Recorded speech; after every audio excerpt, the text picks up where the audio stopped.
Hello and welcome my friends, buddies and viewers to our refined version 2.0 of physics class 12. So episode number 21 में हम chapter number 9 ray optics and optical instruments को आगे carry forward करने वाले हैं। Last episode में हमने इस चैप्टर को स्टार्ट किया था, इसकी इंट्रो जानी थी और रिफ्लेक्शन एंड रिफ्लेक्शन टॉपिक को कवर किया था। सो यहाँ पर रिफ्लेक्शन अगेन हमारे पास आता है कि एक बार प्रीवियस से हम उसको कवर कर लेते हैं कि जब बीम ऑफ लाइट ट्रैवल करती है from one medium to another, then the partial हिस्सा उसका रिवर्ट बैक होता है यानी कि रिफ्लेक्ट होता है, और उसके पार्शियल हिस्सा जो होता है वो रिफ्लेक्ट होता है यानी कि एक मीडियम से दूसरे मीडियम में ट्रैवल कर जाता है। So that is called refraction. Class 10 में हमने रिफ्लेक्शन वाले को कवर नहीं किया था। सिर्फ हमने कहा था रिफ्लेक्शन वो होता है, वो फिनोमेना होता है जिसमें एक रे ऑफ लाइट एक मीडियम से दूसरे मीडियम में ट्रैवल करती है और उसकी वजह से उसकी डायरेक्शन में चेंज आता है। बट क्लास 12 में हमारे पास थोड़ी डीप स्टडी है और डीप स्टडी में ये बताया गया है कि partially the ray of light will reflect and partially will reflect. This phenomena is called reflection. Loss भी जान लिए थे हमने रिफ्लेक्शन के। अब जो हमारे पास बात आती है that is total internal reflection. ये जो रिफ्लेक्शन हुआ जब रे ऑफ लाइट एक मीडियम से दूसरे मीडियम में गई, जब ये रिफ्लेक्शन हुआ मतलब ray of light revert back हुई, that is called total internal reflection. Total internal reflection क्योंकि यहाँ पर इंटरनल रिफ्लेक्शन हुआ यानी कि इंटरनली जो रे ऑफ लाइट है वो बैक फॉरवर्ड हुई, बैक एंड फोर्थ हुई। सो जब ray of light denser medium से रेयरर में जा रही है या फिर रेयरर मीडियम से डेंसर में भी जा रही है, then the phenomena will apply. But जब रे ऑफ लाइट रिफ्लेक्ट होती है पार्शियली और रिफ्लेक्ट होती है पार्शियली, दोनों फिनोमेना साथ होते हैं, वो रिफ्लेक्ट भी होती है वो रिफ्लेक्ट भी होती है। तो ये रिफ्लेक्शन, इस रिफ्लेक्शन को हम कहेंगे total internal reflection. Total internal reflection देख लेते हैं। यहाँ पर जो रेयर मीडियम है यहाँ पर हमारे पास एयर है और डेंसर मीडियम वाटर है। वाटर के अंदर कोई बॉल पड़ी है जिस पर से रे ऑफ लाइट बाहर निकल रही है। अब रे ऑफ लाइट सबसे पहले तो 90 डिग्री पर, 90 डिग्री नहीं कहना चाहिए, यहाँ पर 0 डिग्री पर, 90 डिग्री कह सकते हैं, 90 डिग्री पर जो रे है वो डेंसर मीडियम से निकली। अब जब हमें पता है कि 90 डिग्री पर जो रे निकलेगी वो रिफ्लेक्ट होगी या रिफ्लेक्ट होगी वो 90 डिग्री पर ही होगी। वो हमें पता है कि अगर वो रे ऑफ लाइट जा रही है तो वो रिफ्लेक्ट भी 90 डिग्री से ही होगी, यानी कि जिस लाइन से वो जा रही है उस लाइन से वापस आ जाएगी, यानी कि दोनों के बीच में एंगल हो गया 0 डिग्री। अब हमने एंगल को थोड़ा इंक्रीज कर दिया यानी कि जो हम सेकंड फेज पर आ गए। सेकंड फेज में हमने देखा जो रे ऑफ लाइट है वो रिफ्लेक्ट होना शुरू हो गई है। अब वो रिफ्लेक्ट होने के बाद डायरेक्शन चेंज करके वो इमेज बनाने लगी है। तो हमने सोचा एंगल को थोड़ा और बढ़ा लिया जाए। तो एंगल को हम जैसे ही और इंक्रीज किया तो हमने देखा कि जो रिफ्रैक्शन है वो और स्लैंट एंगल पे अब हो रहा है, यानी कि और ज्यादा रिफ्रैक्शन का एंगल या रिफ्रैक्शन का टूवर्ड्स जो नॉर्मल थी अब वो बिल्कुल उसके एज पॉइंट पर आ चुकी है, यानी कि अब जो बिल्कुल नॉर्मल से बिल्कुल दूर आ चुकी है रे ऑफ लाइट आफ्टर रिफ्रैक्शन। अगर हम फर्दर और इंक्रीज करते हैं then the ray of light after refraction will act as a normal to the normal line. अब नॉर्मल की वो नॉर्मल हो जाएगी, यानी कि नॉर्मल लाइन खुद 90 डिग्री पर होती है क्योंकि बिल्कुल स्ट्रेट होती है, और उस नॉर्मल की नॉर्मल यानी कि उस नॉर्मल लाइन की, उस स्ट्रेट लाइन की वो 90 डिग्री हो जाएगी, क्योंकि बिल्कुल एक्सट्रीम पॉइंट पर रिफ्लेक्शन जा चुकी है, यानी कि इमेज अब हमें दिखने नहीं वाली, इमेज यहाँ पर दिखने नहीं वाली। और जिस एंगल पे ये ऐसा होगा कि बिल्कुल एक्सट्रीम पॉइंट पर रिफ्लेक्शन चली गई, यानी कि बिल्कुल रिफ्लेक्शन हो गया है 90 डिग्री पर, बिल्कुल स्लैंट रिफ्लेक्शन हो गया है, then this angle is called critical angle. जहां पर नॉर्मल लाइन और रिफ्रैक्टेड रे के बीच में 90 डिग्री का एंगल बने तो उसको कहते हैं क्रिटिकल एंगल। अब हमारा यहाँ से भी नहीं पूरा हुआ, तो हमने फर्दर इंक्रीज किया एंगल। फर्दर एंगल इंक्रीज करने पर अब जो रे ऑफ लाइट है वो रिफ्लेक्ट नहीं करेगी, वो वापस उस डेंसर मीडियम में रिफ्लेक्ट हो जाएगी, वापस उस डेंसर मीडियम में रिफ्लेक्ट हो जाएगी, and that is called the internal reflection. Internal reflection, क्योंकि अब देखिए हमने कि पार्शियली वो रिफ्लेक्ट हुई और पार्शियली रिफ्लेक्ट हुई, तो that is called total internal reflection. Internal हो गया ना, वापस अंदर आ गई, तो that is called internal reflection. अब यहाँ पर भी हम स्नेल्स लॉ लगाएंगे, n sin theta 1 is equal to n sin theta 2, जहाँ पर n1 भी कह सकते हैं, या सिंपली हम n1 n2 रिफ्लेक्टिव इंडेक्स के लिए लिखते हैं, reflective index of first medium and second medium, and theta 1 is theta 2, that the angle of incidence and angle of incidence और रिफ्लेक्टिव रे के बीच में एंगल।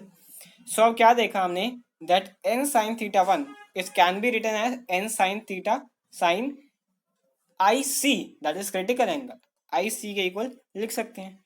और जब IC के इक्वल था तो एयर का रिफ्लेक्टिव इंडेक्स क्या था 1, और जो हमारा रिफ्लेक्टेड रे थी उसका नॉर्मल से एंगल कितना था, दैट इज 90 डिग्री, तो हम सिंपली 90 डिग्री के इक्वल रख देते हैं। n साइन इंसिडेंस एंगल के critical angle, n sine critical angle is equal to 1 into sin 90, and sin 90 that is also 1, so sin of critical angle is equal to 1 upon the refractive index of that medium। जिस medium में है अगर उसका inverse निकाल दें हम refractive index का, that is called the sine of critical angle, sine of critical angle. और इसका उल्टा कर दें कि अगर हमारे पास n है और यह हमारे पास sine of incidence, sine of critical angle है, देन उसको अगर हम इनवर्स कर दें तो हमारे पास रिफ्रैक्टिव इंडेक्स आ जाएगा। ठीक है, अब यहाँ पर देख लेते हैं applications of total internal reflection क्या होगी। बेसिकली यहाँ पर 4 तरह की एप्लीकेशंस हमें बताई गई हैं हमारे कोर्स में, उसको हम देख लेते हैं। Number 1 application that is optical fibre. Optical fibre जो होती हैं उसको हम as a transmission device use करते हैं, जिसमें से ऑडियो एज वेल एज कुछ फाइल्स जो ट्रांसफर करने की या लाइट को ट्रांसफर करने की कैपेसिटी ऑप्टिकल फाइबर केबल में होती है। अब वहां पर क्या होता है, वहां पर भी टोटल इंटरनल रिफ्लेक्शन होता है, यानी कि जो रे ऑफ लाइट है वो मल्टीपल टाइम रिफ्लेक्शन से ऑब्जर्व होगी, मल्टीपल टाइम उसमें रिफ्लेक्शन होगा, and then finally it will come out as a result. Two second example is the prism. Prism पे जो भी टोटल इंटरनल रिफ्लेक्शन होता है वो आइदर 90 डिग्री और आइदर 180 डिग्रीज पर होता है। उसी वजह से हमारी इमेज जो है इनवर्टेड भी बनती है, कि अगर हम रे ऑफ लाइट प्रिज्म पर डालते हैं, उसकी जो एक साइड है अगर उसकी दूसरी साइड पर उसकी इन्वर्टेड इमेज दिखती है तो that is called the total internal reflection, क्योंकि इंटरनल रिफ्लेक्शन हो गया, यानी कि इंटरनली रिफ्लेक्शन हो गया। इंटरनल उसके अंदर लाइट, रे ऑफ लाइट गई और रिफ्लेक्ट होके दूसरे सरफेस पर हमें दिख रही है। मिराज का कॉन्सेप्ट भी इससे मिलता जुलता है, क्योंकि मिराज एक ऐसा जो हमारे पास कॉन्सेप्ट है जो हमारे टोटल इंटरनल रिफ्लेक्शन को बिल्कुल फुलफिल करता है। अब यहाँ पर जो टोटल इंटरनल रिफ्लेक्शन है मिराज के केस में, मिराज कहाँ पर दिखता है, हमें डेजर्ट में दिखता है, और मिराज एक ऑप्टिकल इल्यूजन है, मतलब ये कोई ट्रुथ नहीं है हमारे सामने जो दिख रहा है हमें, ये इल्यूजन है, that is not a real thing. तो मिराज में क्या होता है, हमारे पास ये डेजर्ट में होता है, और डेजर्ट में बहुत वार्म टेम्परेचर होता है, उसकी वजह से जो एयर है वो भी वार्म होती है, और जो एयर जो ग्राउंड की तरफ ज़्यादा होती है, यानी कि ग्राउंड से जितना डिस्टेंस उसका कम है वो हायर डेंसिटी की एयर होती है। जितना हम एल्टीट्यूड में जाएंगे उतनी लेस डेंसिटी की हमें एयर मिलेगी। अब अगर हायर डेंसिटी की एयर है, हायर डेंसिटी की एयर है, डेंसर मीडियम है, डेंसर मीडियम में क्या होगा, so when we go from lower altitude to higher altitude, यानी कि अब हम ग्राउंड से हायर एल्टीट्यूड पर जा रहे हैं तो डेंसिटी इंक्रीज होगी, यानी कि हम लो डेंसिटी से कम डेंसिटी की तरफ जाएंगे। और अगर ऊपर डेंसिटी ज्यादा है तो डेंसर मीडियम से जो रेयर आई है वो, अब डेंसर मीडियम से नीचे रेयर मीडियम हम मान सकते हैं, ग्राउंड पर रेयर मीडियम है और जो हाई एल्टीट्यूड है वहां से डेंसर मीडियम है। तो अगर वो डेंसर मीडियम है, एयर डेंस है वहां की, तो वहां का रिफ्लेक्टिव इंडेक्स कुछ और होगा और ग्राउंड का रिफ्लेक्टिव इंडेक्स कुछ और होगा। अब ये जो चीजें हैं वो लेयर्स में होती हैं, यानी कि जो डेंसिटी है वो लेयर्स में होती है। अब डेंसिटी अगर लेयर्स में होती है देन जो हमारे पास जो रे ऑफ लाइट है जो एक ऑब्जेक्ट से आ रही है, मान लीजिए एक ट्री से आ रही है, तो अगर एक ट्री से हमारी एक ऑब्जेक्ट आ रही है जो कि हाई एल्टीट्यूड पर ट्री है, देन जो हमारे पास एक जो बॉय है जिसको मिराज फील हो रहा है, ठीक है, उसके पास जो रे ऑफ लाइट आएगी वो आएगी हाई एल्टीट्यूड से और वो खड़ा है लो एल्टीट्यूड पर। जो रे ऑफ लाइट है वो आफ्टर मल्टीपल रिफ्लेक्शन वो कुछ स्लैंटेड सी आएगी, कुछ कर्वी लाइन ही आएगी। अब उस कर्वी लाइन जो आएगी आफ्टर मल्टीपल रिफ्लेक्शन, उसको जो हमारी आई है वो बैक एंड फोर्थ करेगी और उसकी एक ऑप्टिकल इल्यूजन जो ग्राउंड पर यानी कि बिलो द ग्राउंड वो स्टार्ट करा देगी। कि जो इल्यूजन है, जो ऑप्टिकल इल्यूजन है, यानी कि वो पेड़, ये जो पेड़ के पास जो वाटरी एरिया यानी कि जो पूल है अगर वो हमें दिखता है तो वो एक्चुअल इल्यूजन है। वो जो रेज आ रही हैं किसी दूर से वो आफ्टर मल्टीपल रिफ्लेक्शन ऐसी दिख रही हैं और हमारी जब आई में फॉल कर रही है तो हमारी आई उसे बैक एंड फोर्थ करेगी और वो इमेज ब्रेन वहां पर बना देगा, जबकि असली में वहां पर कोई भी पूल या वाटरफॉल नहीं होने वाला। That is the case of mirage. Diamond में भी यही होता है, डायमंड की जो शाइनिंग है वो इसी वजह से आती है क्योंकि उसमें मल्टीपल इंटरनल रिफ्लेक्शन होता है, रे ऑफ लाइट बार बार वहां पर ट्रैवल करती है और उस रिफ्लेक्शन की वजह से हमें डायमंड की शाइनिंग दिखती है। That is the 4 major applications of total internal reflection. अब हमारा अगला टॉपिक आता है reflection at spherical surfaces. Basically यहाँ पर हम दो में से एक ही करेंगे क्योंकि दो मिरर हैं, convex mirror and concave mirror, तो यहाँ हम कन्वेक्स मिरर का केस ले लेते हैं। दोनों सेम ही रहने वाले हैं, कोई डिफरेंस में नहीं आने वाला। अब यहाँ पर बेसिकली जो स्ट्रक्चर बना है स्ट्रक्चर के हिसाब से अगर समझें तो यहाँ एक कनकेव मिरर, कन्वेक्स मिरर है हमारे पास, जहाँ पर ऑब्जेक्ट की जो रे ऑफ लाइट है वो उस पर फॉल करेगी और इसकी बनेगी यहाँ पर इसका सेंटर ऑफ कर्वेचर है जो कन्वेक्स मिरर का है। यहाँ से जब रे ऑफ लाइट फॉल करेगी देन अब कन्वेक्स मिरर का हमें पता है कि डाइवर्ज होती है रे ऑफ लाइट और उसको बैक एंड फोर्थ करते हैं तो हमारे पास इमेज की फॉर्मेशन बनती है। अब इसी लाइट को अगर यहाँ पर हमारे पास जो इमेज है उसको हम अगेन जो इमेज की रे है उसको यहाँ लगाएंगे और उसकी जो रिफ्रैक्शन है वो सेंटर ऑफ कर्वेचर पर हमारे पास बनने वाली है, ये हमें पता ही है। अब जो यहाँ पर 3 ट्राइंगल हमारे पास फॉर्म होंगे, सबसे पहले ये जान लेते हैं कि इमेज लेंथ क्या होती है, दैट इज यू, पहले पिछली वीडियो में भी करा।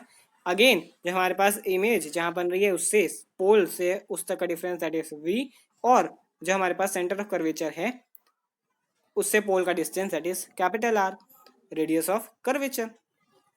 ये सारी जानकारी हमारे पास पहले से है। अब ये सारी जानकारी अगर हमारे पास पहले से ऑलरेडी मौजूद है तो हम देख लेते हैं यहाँ पर 3 ट्राइंगल फॉर्म होंगे, इसको हम पहले मार्क कर लेते हैं दैट इज एंड पॉइंट, और ये पी पोल से एन तक का डिस्टेंस हम नेग्लिजिबल मानते हैं कि यहाँ पर कोई डिफरेंस नहीं है, पी और एन ऑलमोस्ट एक ही जगह पर हैं। अब जो 3 ट्राइंगल बनेंगे उसके हमें टेंजेंट निकालने हैं एंड उन टेंजेंट को हमें एक्सटीरियर एंगल की प्रॉपर्टी में फिट करना है। So number 1 triangle that is forming right there that is MON, जहां पर एंगल O होगा। दूसरा ट्राइंगल जो हमारे पास बन रहा है दैट इज MCN, जहां पर C एंगल होगा हमारा। और तीसरा ट्राइंगल हमारा बन रहा है दैट इज MIN, जहां पर I एंगल हमारा होने वाला है। अब जो हम टेंजेंट की प्रॉपर्टी लगाते हैं तीनों ट्राइंगल में, ट्राइंगल MON में टेंजेंट एंगल O है और वहां पर टेंजेंट क्या होता है फ्रंट अपॉन साइड, यानी कि परपेंडिकुलर अपॉन में बेस। परपेंडिकुलर क्या है MN, बेस हमारा है U मैग्नीट्यूड है बट लेफ्ट में होने की वजह से, मिरर के लेफ्ट में होने की वजह से इसको हम -U कंसीडर करेंगे। ट्राइंगल NCM में C एंगल जो है वो फर्स्ट चॉइस एंगल है और उसके जो फ्रंट अपॉन साइड है that is mn upon r। mn तीनों में कॉमन रहेगा, चेंज होने वाले बेस है। ट्राइंगल NIM में that is NIM not NIN, triangle MIN में जो first choice angle that is I और उसका जो हमारे पास टेंजेंट बनेगा tangent that is mn upon v and v is the image distance from pole. So ये तीनों हमारे पास हो गए। अब हमें एक्सटीरियर एंगल की प्रॉपर्टी पता होनी चाहिए कि एक्सटीरियर एंगल क्या होता है। Sum of two angles of a triangle is equal to the exterior angle of a triangle. जो दो ट्राइंगल होते हैं, कोई भी दो ट्राइंगल के एंगल, उसका सम इक्वल होगा उसके एक्सटीरियर एंगल के।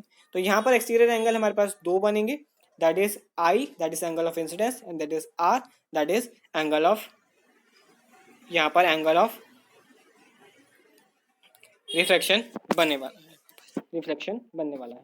एक्सटीरियर एंगल की प्रॉपर्टी लगाते हुए हमारे पास जो इंसिडेंस एंगल है वो एंगल O और एंगल C के कॉम्बिनेशन से बनेगा। ये एंगल O यहाँ पर है यहाँ, और एंगल C यहाँ पर हमारे पास बनेगा। तो ये दो angle is equal to incidence angle.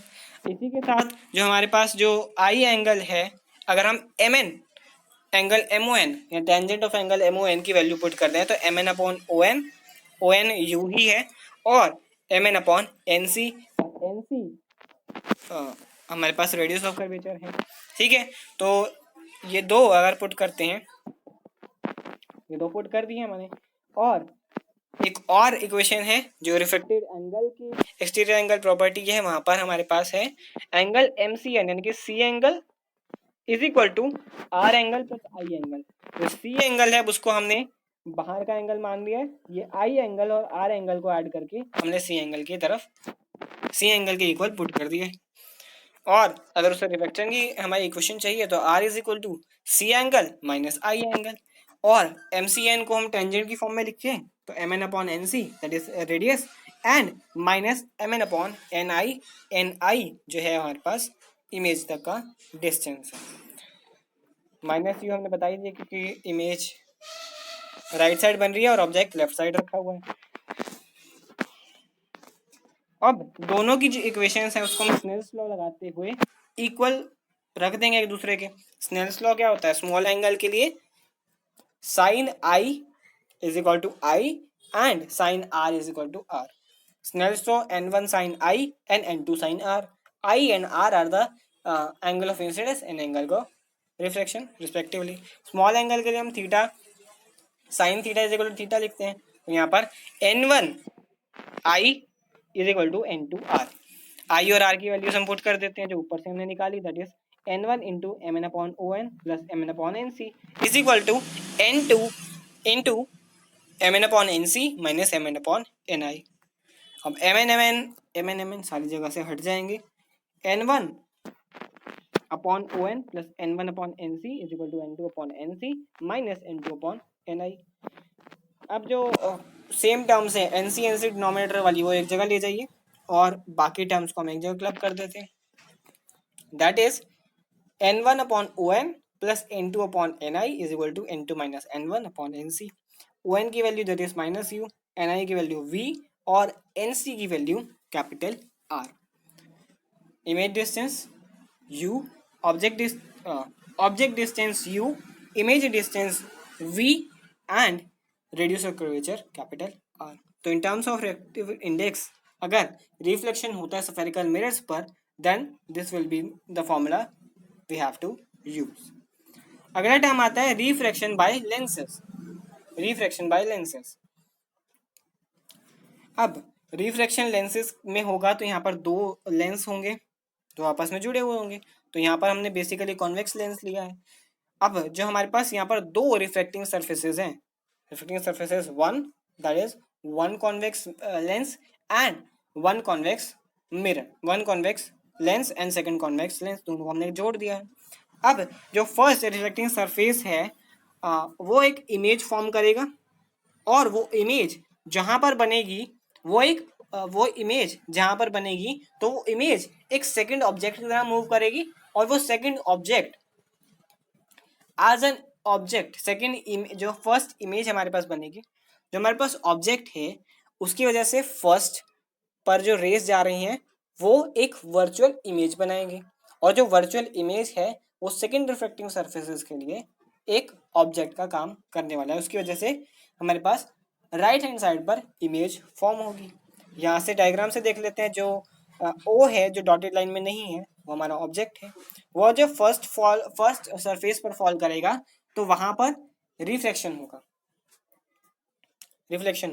यानी कि एक वर्चुअल इमेज उसी साइड पर जहां पर ऑब्जेक्ट रखी है वहां पर बनेगी, और जब उससे रेस बैक एंड फोर्थ जाएंगी तो वो सेकेंड रिफ्लेक्टिंग सरफेसेस पर पड़ेंगी और वहां से राइट हैंड साइड पर इमेज बनाएंगी।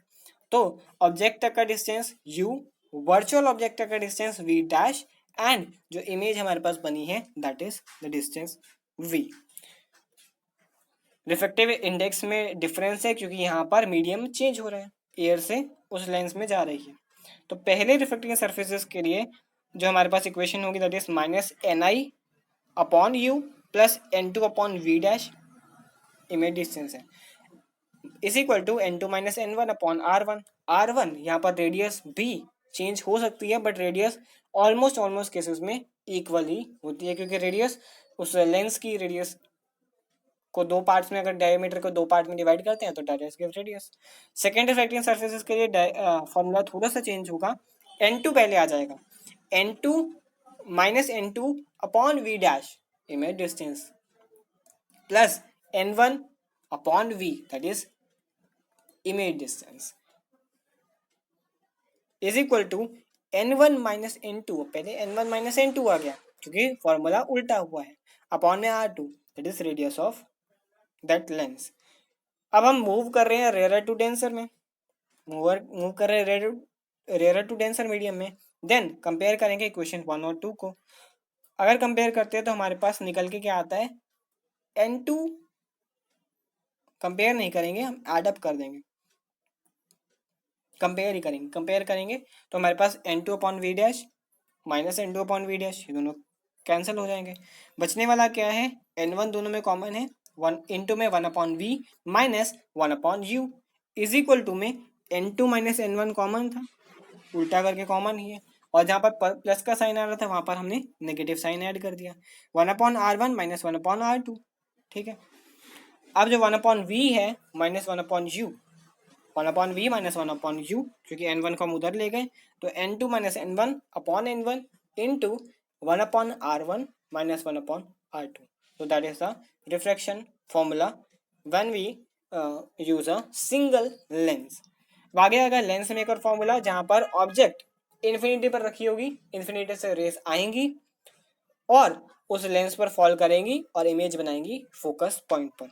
तो हम इस दोनों को पुट कर देते हैं, 1 माइनस एफ माइनस,